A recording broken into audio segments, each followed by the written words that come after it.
Guys, online meetings have officially become a new form of entertainment. It's like a reality show, but with PowerPoint and secondhand embarrassment in HD. You log into the meeting, and the horror show begins. First up, the classic, they're talking, but they're on mute. The person is gesturing wildly while everyone else is frantically typing in the chat. You're on mute. Unmute. Press the button. After a long, suspenseful 30 seconds, they finally realize it, go, oh, sorry, and then repeat exactly what no one heard the first time. And of course, someone still types, I think you're on mute, 3 minutes later. Then comes the second warrior. They unmute, and it sounds like they're broadcasting live from inside a jet engine. Their audio is a chaotic remix of wind, a motorcycle, and a toddler banging on a pot. You want to ask, hey buddy, are you calling in from inside a blender on turbo mode? Every word is a mystery. The group pretends to understand, but really they're just nodding and going, exactly perfect, to keep things moving. And there's always that one lost soul who forgets their camera is still on. And the camera reveals everything. They show up in pajamas, hair looking like a palm tree in a hurricane, eating cereal straight from the box, while complaining about the meeting. Ugh, what a useless meeting. Who was the genius that scheduled this for 8 a.m.? And everyone hears it. Silence. Frozen screens. Just the sound of cereal crunching. It's basically performance art at that point. Then comes the grand finale, the peak of the chaos. Everyone tries to talk at the same time. You go ahead. No, you go. No, seriously, go ahead. I was just going to add something. Oh, okay. Then, you go. 5 seconds of silence. More tension than a season finale. You feel like calling in a UN mediator to decide who gets to speak. And in the end, the meeting gets wrapped up with the ultimate corporate phrase. So yeah, we'll figure it out later. Everyone leaves the meeting knowing 3 things. 1. No one understood anything. 2. Everything that was decided will be redecided by email. 3. And tomorrow? There's another one. And the worst part? Someone still has the audacity to say at the end, wow, I think that was productive. Productive where? Sweetheart? In the land of make-believe. Hey guys, welcome to our channel. It all starts out innocent. You, a law-abiding citizen, decide to wash a pair of socks. 1 pair. 2 identical pieces of fabric, born together, destined to age with dignity, side by side. You toss them in the machine with faith. You press the button like you're sealing a sacred pact. Then you go live your life. Then the machine beeps. The cycle's done. You go to retrieve the pair. And there's only 1 sock. 1. Alone. Widowed. Abandoned. That's when you turn into Sherlock Holmes. Domestic edition. You start investigating with the intensity of a CSI laundry room. You open the drum. Shove your arm elbow deep into that dark void that's clearly been hiding secrets since 2003. Nothing. You move the machine, and maybe throw your herniated disc out too. You check underneath. You inspect every corner like you're panning for gold. Zilch. Nothing. The sock is gone. Vanished. Evaporated. It became dark matter. Logical conclusion? Your washing machine has a secret interdimensional portal program to suck up 1 sock per cycle, like a cosmic toll booth. A textile sacrifice to keep the multiverse in balance. But wait, it gets worse. One fine day, you open your drawer and realize you now have 10 single socks. 10. All different. No matching pairs. A full-blown international summit of lonely socks. There's a striped one, a polka dot one with a hole, clearly a war survivor, one that glows in the dark, and one you swear you never even bought. Then comes the dilemma. Can I just wear mismatched socks and pretend it's a fashion statement? Like, young cool person who rides an electric scooter style.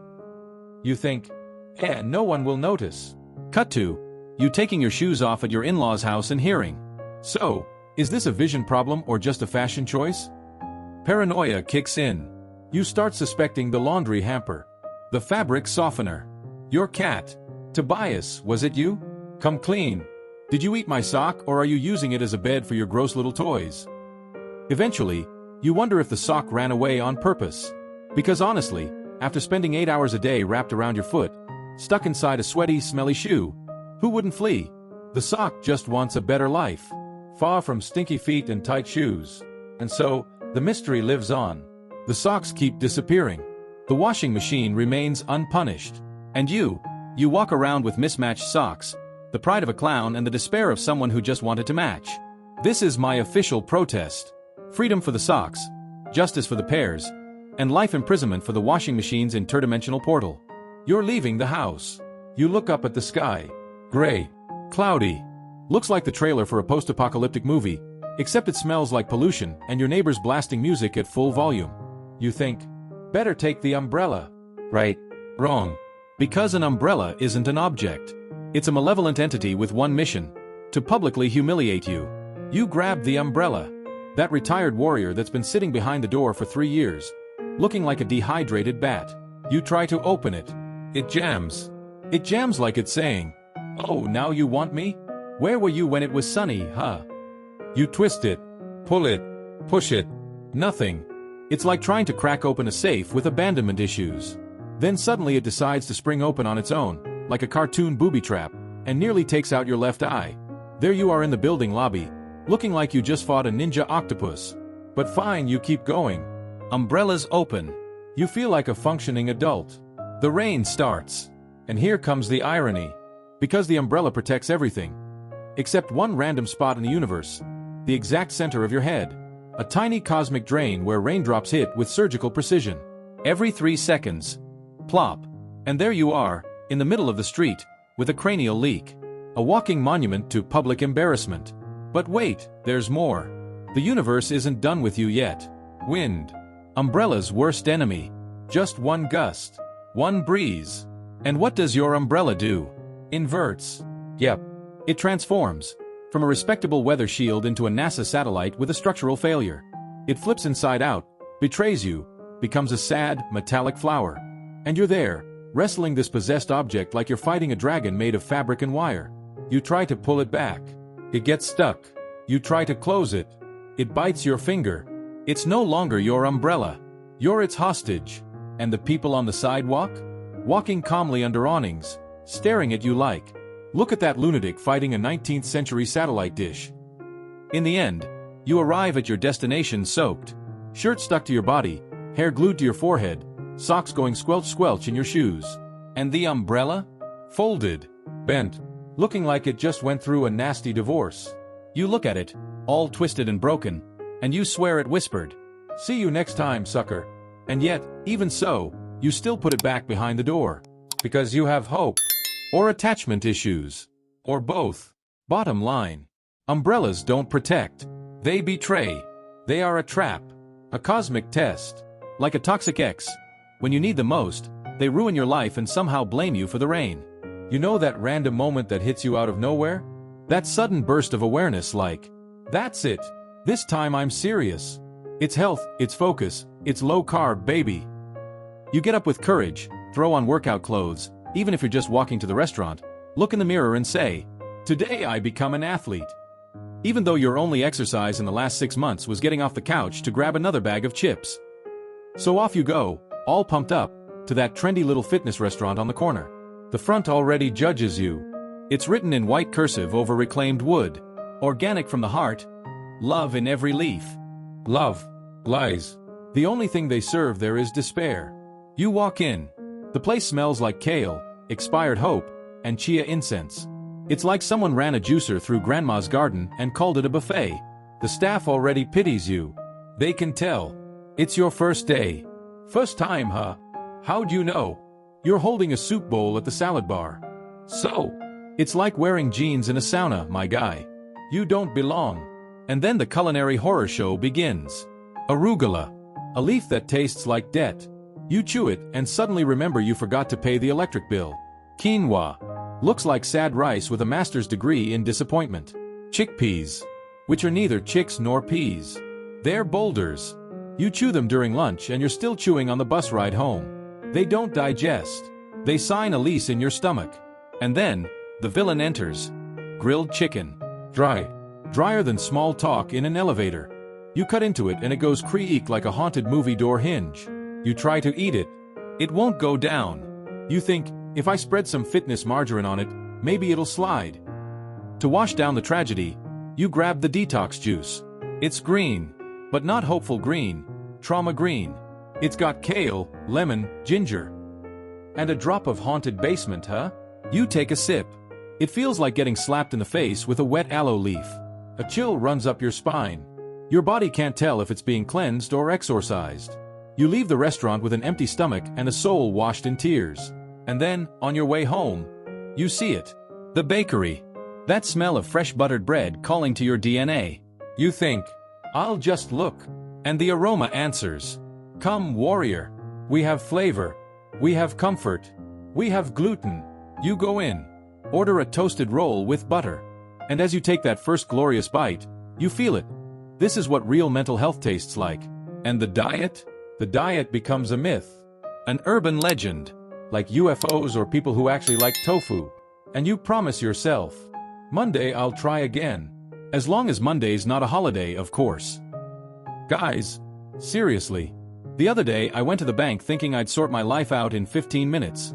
I left thinking I needed a technical degree in mechatronic engineering with a minor in satanic rituals just to use the ATM. Back in the day, it was simple. You showed up, waited in line, silently cursed the system, and done. Now, you walk into the bank and you're greeted by some unholy mix of robot, digital kiosk, and unresolved school trauma. The thing welcomes you with a robotic, passive-aggressive tone. Welcome. Would you like to make a wire transfer, withdraw cash, check your balance, or sell your soul in 12 interest-free installments? All I wanted was to withdraw $50. That's it. My own money, by the way. But apparently, withdrawing cash today is harder than joining your family's WhatsApp group without ending up in therapy. I go to the ATM. The screen looks like a NASA control panel after a power surge. So many options, I swear if I press the wrong one, I'd accidentally hack into the Vatican's financial system. With card. Without card. Using QR code, NFC, fingerprint, heart rate, or interpretive dance. At any moment, I expected a pop-up to appear. Unlock your withdrawal by solving this Einstein-level Sudoku. After poking every button like I was defusing a bomb, I finally found the withdraw option. Then came the fatal question. Would you like a receipt? I thought, of course not. I confidently pressed, No. And what does the machine do? Prints a receipt. Tiny. Useless. Thinner than the self-esteem of someone left on read. I swear the receipt fell into my hand with a gust of sarcasm. I looked at it, it seemed to say, thought you'd walk away unharmed? This is a bank, buddy. But the nightmare wasn't over. I went to make a deposit. The ATM tells me, insert envelope. Envelope. People, no one's used envelopes since the Oscars. I start looking around. Where are the envelopes? A little old lady, 5 feet tall and full of wisdom, already had 2 envelopes ready. She looked at me with pity, like, first time out of the cave, sweetie. After asking the security guard for help, I got an envelope, put the cash in, inserted it into the machine, and it made a horror movie noise. Gorf. A little digital vomit. And then the screen says, technical error. Please see an attendant. I looked at the line. It looked like the DMV and the SAT had a baby. People had snacks, neck pillows, one lady was reading the Bible, and there was a child who had clearly been waiting since before birth. At that point I thought, I should have just done what my grandma did, stash everything in the mattress. Or better yet, I'm switching to bartering. I'll trade a bag of rice for 2 paid bills and a dental cleaning. Summary of the day. Didn't withdraw cash. Didn't deposit anything. Got a snarky little receipt and a free dose of public humiliation. But hey, at least I walked out with a story. And a new trauma. And the certainty that the next time I hear, digital bank, I'll say, no thanks. I'd rather grow potatoes and use them as currency. There are invisible scars that shape lives. Abuse steals your peace, but not your strength. Breaking the Cycle of Abuse is an interactive guide where you'll find powerful tools to identify the signs of abuse, understand the dynamics of violence, find shelter and legal and psychological support, plan a safe exit from a harmful environment, overcome trauma and rebuild your self-esteem. Start your journey of healing and transformation now for just $9.60. Guys, my journey into the fitness world is like a telenovela, full of plot twists, tears, relapses, and cheese bread. One day I was just chilling, scrolling through TikTok between a dancing cat video and a rich teenager renovating their yacht, when this recipe pops up. Healthy cheese bread. Just sweet potato and shredded chicken. My brain short-circuited. Cheese bread, healthy? Is that even legal? Is this real life or some kind of culinary fanfiction? But being the hopeless optimist I am, I thought, this is it. I'm turning my life around. I'll become one of those fitness influencers who casually says, "Whey pancake," and uses chia seeds without laughing. Off to the grocery store I went. Picked out the most organic sweet potato I could find. It was so organic it had a tiny tattoo that said, "Grown with love and watered with vegan angel tears." Got the organic chicken too, because if I'm going to fail, at least let me fail ethically. I got home feeling like Jamie Oliver from The Hood. Put on an apron, pulled up the TikTok recipe, and got started. Step 1. Cook the sweet potato. Step 2. Shred the chicken. So far, so good. My kitchen looked like a lab, and I was trying to create a ball of hope and disappointment. Then came the most vague instruction in modern cooking. Season to taste. To whose taste? Because my taste says, throw in garlic, onion, oregano, paprika, curry, nutmeg, baking powder again because I forgot I already added it. I threw everything in. My spice cabinet looked like a battlefield. Then I tried mixing. Guys, the texture was like construction mud during a flood. In the video, it was all creamy, smooth, moldable. In my hands, it was cement, with the scent of fitness food and unresolved emotional trauma. Still, with faith, hope, and a bricklayer spoon, I made little balls. Well, they looked more like meteorites from the fitness galaxy, and tossed them in the oven. As they baked, the smell started. It wasn't cheese bread. It was the smell of trying. The smell of warm regret mixed with sweet potato lies. Time passed. I took them out. What came out of the oven wasn't cheese bread. It was somewhere between a chicken nugget, a sad meatball, and a passive-aggressive slap in snack form.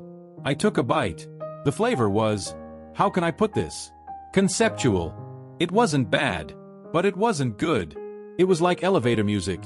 It's there, but nobody asked for it. Even my dog, who will eat socks and underwear if I let her, sniffed the ball and gave me a look like, "Babe, you good? Want to talk about it?" In the end, the little ball went straight to the trash. And me? I opened the freezer, pulled out some frozen cheese bread, popped it in the oven, ate 2, and dipped them in cream cheese to heal the trauma. Moral of the story. TikTok lies. Sweet potato and chicken do not make cheese bread. It's a trap. And I was the gourmet fool who fell for it. Next time I want to eat healthy, I'll just, I don't know, eat regular cheese bread and run around the couch 3 times. Way more effective. Want more mysteries, twists, and exciting moments? So you can't miss this video. Click now and continue this journey of fascinating stories. Don't forget to subscribe to the channel and activate the bell so you don't miss any news. Leave your comments and see you next time.